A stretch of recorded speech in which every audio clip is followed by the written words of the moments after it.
technical analysis on the S&P 500 futures and SPY.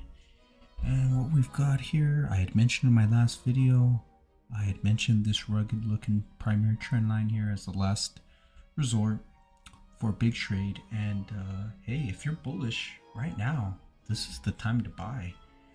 We've had repeatedly bearish patterns, and now we've sort of have a mix. But as far as support goes, I believe this is the last straw right here, and you could tell the buyers are starting to step in here, and you could rally it back up and have set some stops below this 43.57.54, which I believe is gonna be probably the last straw.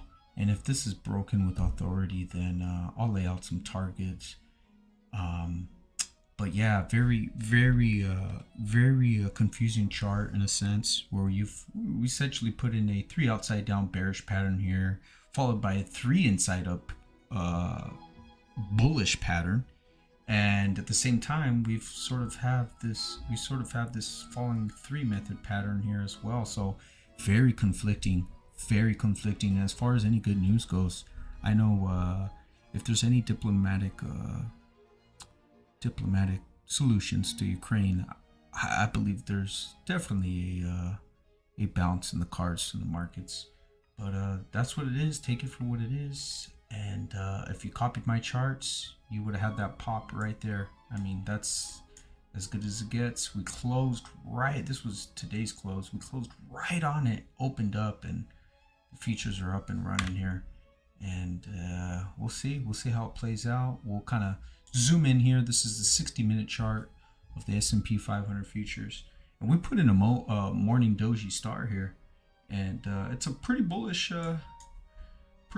pattern, and that's what it looks like right there. And I've got it printed out here for you. Here's your morning. That's your doji star. Huge red candle, indecisive move for the bears here, and what happens is they start getting squeezed out. So take it for what it is, but that next candle's, she's starting to move. As far as SPY goes, this is SPY, biggest component of the S&P 500. Here are your levels here. That's where you needed to buy if you're bullish. I said that a break of that 455.30 should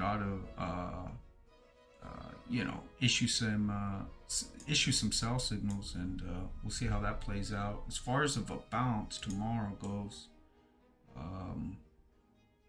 you could probably take your first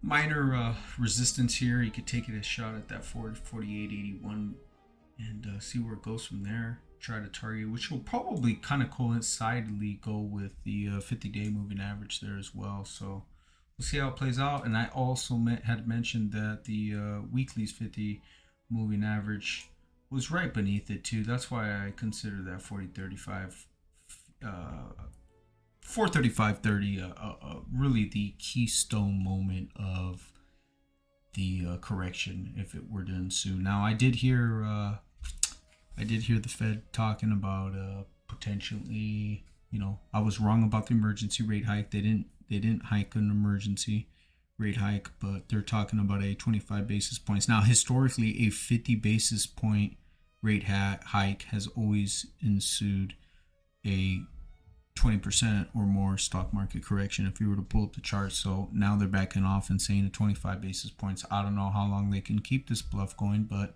we'll see how it runs. We'll take it for what it is, and we have to be patient as far as shorting home. I'm going to be patient. I want a solid break below before I start shorting. I don't want to short right on support here. I want to wait for a break. Give me more evidence. We put in a divergent high. We have negative and bearish divergences that continue to construct on all 3 indicators. And now we've sort of looked like we were going to cross over. And if you could see here, we're sort of just, it's going to try to churn it out, but it could come back again and have that swift drop. So we'll see. We'll have the indicators and more fundamental news give us more clues, and I'll keep you updated.